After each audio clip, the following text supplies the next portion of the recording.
네, 제1소위원장을 맡고 있는 김동철 위원입니다. 제1소위원회는 2월 7일에 회의를 개최하여 전문 총강, 기본권, 지방분권, 재정제도, 감사원 및 경제 분야의 개헌 방향에 대하여 주요 쟁점을 확인하고 위원님들의 대략적인 의견을 자유롭게 개진하는 방식으로 논의를 진행하였습니다. 소위원회는 먼저 법 전문과 총강 부분에서는 국가정체성 규정을 신설할지 여부와 신설한다면 수도 규정을 두는 것이 헌법재판소 판례에 따른 관습헌법과 어떠한 관계를 갖는 것인지 등에 대해 논의하였으나 자문위원회의 자문을 받는 등 계속하여 논의하기로 하였습니다.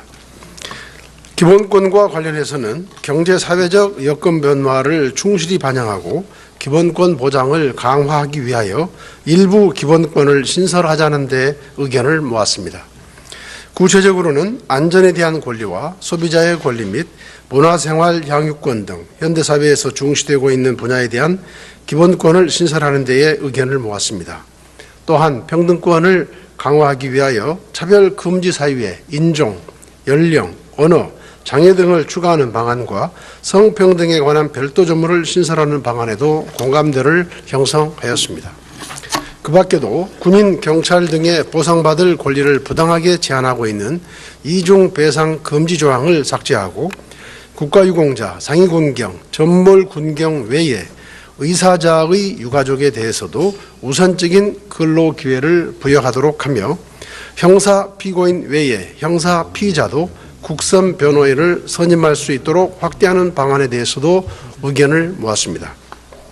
한편 양심상 병역 거부권에 대해서는 사회적 합의 부족 등에 따라 반영하지 않는 방향으로 의견이 모아졌으며 생명권, 망명권, 정보 기본권 등의 기본권을 신설할지 여부와 재산권 조항에 토지 공개념을 도입할지에 대해서는 자문위원회의 의견 수렴을 거치는 등 관련 쟁점들에 대해 계속 논의하기로 하였습니다.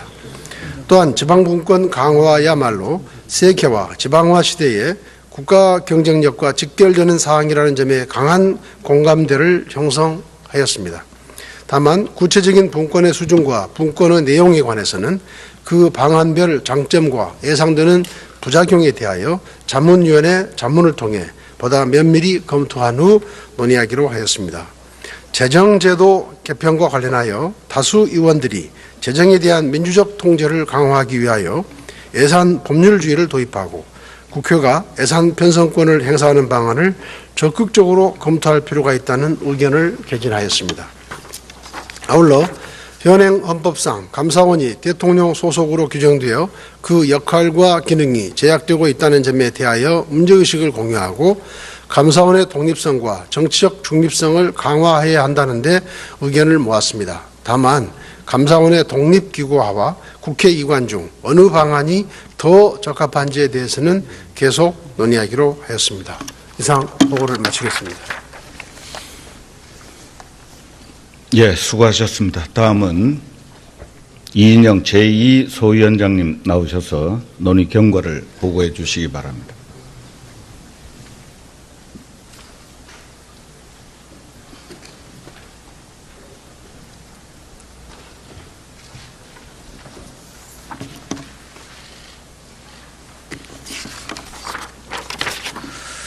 제2분과소위원장을 맡고 있는 이인영 위원입니다. 저희 제2소위원회는 2월 8일과 9일 이틀에 걸쳐 회의를 개최하였습니다. 정부 형태와 정당 선거제도 및 사법제도의 개헌 방향에 대하여 주요 쟁점을 중심으로 쟁점을 확인하고 자유롭게 의견을 개진하는 그런 방식으로 논의를 진행하였습니다. 소위원회는 먼저 현행 대통령제의 문제점을 해소하기 위해서 대통령의 권한을 축소하는 것이 바람직하며 분권과 협치 시대에 걸맞는 정부 형태에 대한 소위 위원들의 의견을 청취하였습니다. 또한 그 정부 형태를 변경할 경우 국민 주권 원리와 민주주의 원리가 보다 제대로 구현될 수 있도록 선거제도의 비례성 및 정당 제도 등의 개편이 함께 이루어져야 한다, 이런 의견도 나누었습니다.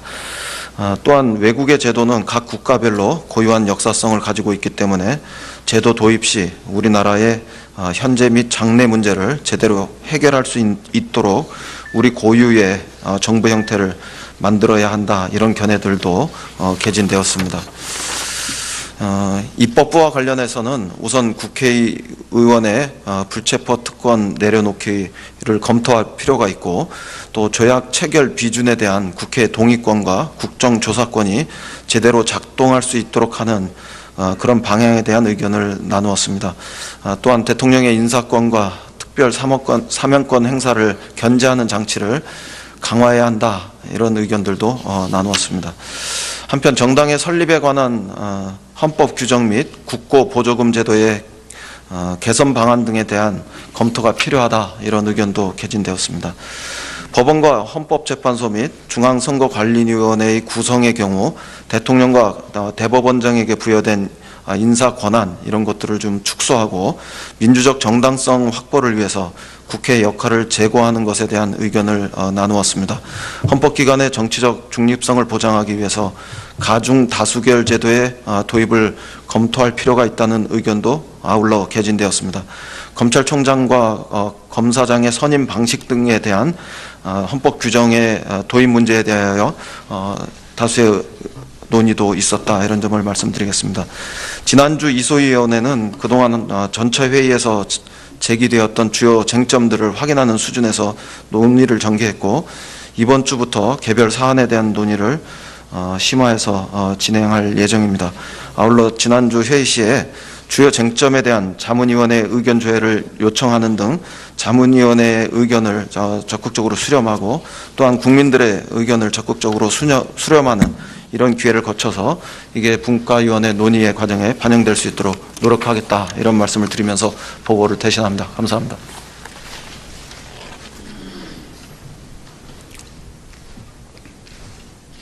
예, 수고하셨습니다. 방금 보고받으신 소위원회 논의 경과와 관련해서는 다음 의제인 헌법기관 등 개헌 관련 기관의 발제 내용과 중복되는 사안들이 많이 있음을 고려해서 우리 특위위원님들이 질의는 기관 보고 이후에 일괄해서 하시는 것으로 하겠습니다. 우리 특위에 새로 보임되신 위원님, 새누리당 이종배 위원님 출석하셨는데 인사해 주시기 바랍니다. 네, 대한민국 충주 출신 이종배 의원입니다. 이렇게 뒤늦게 참여했지만 우리 헌법을 개정하는 중차된 일에 같이 참여할 수 있게 된 것을 매우 기쁘게 생각합니다. 그동안 좀 늦은 관계로 그동안 논의했던 또 청문회 통해서 들은 의견 같이 공유하고 또 많은 거 배우면서 열심히 임무 수행에 최선을 다하겠습니다. 고맙습니다. 예, 감사합니다. 다음은 의사일정 제2항 헌법 개정에 대한 헌법기관 및 정부 부처 등 기관 의견 청취의 건을 상정합니다. 특위위원님들께서도 잘 아시는 바와 같이 우리 특위가 출범한 이후 9차례에 걸친 전체 회의와 3차례의 소위원회를 통해서 정부 형태, 기본권, 지방분권 등 개헌 쟁점 사항에 대해 논의하는 과정에서 시민단체 및 관계 전문가의 의견을 다각도로 청취한 바 있습니다. 이러한 과정에서 제기된 개헌 관련 주요 쟁점 사항에 대해서 직간접적으로 관련이 있는 헌법기관 및 정부 부처의 입장이 중요하다고 판단해서 여야 간사 간 합의에 따라 관련 기관의 의견을 청취하기로 했습니다. 다만 헌법 개정 의견을 제출하도록 요청했던 국무총리실, 기획재정부, 법무부, 행정자치부 및 법제처 등 5개 정부 부처의 경우 정부 형태가 확정되어야 개헌 논의 쟁점 사항인 국무총리 등 정부 조직의 기능과 권한 범위 등에 대한 구체적인 검토가 가능하며 현 시점에서 개헌과 관련된 통일된 정부의 입장 정리에 어려움이 있는 점을 감안해서 부처별 발제를 하지 않고 총리실에서 정부 부처를 대표하여 총괄적으로 개헌 관련 정부 입장을 보고하는 것으로 진행하고자 합니다.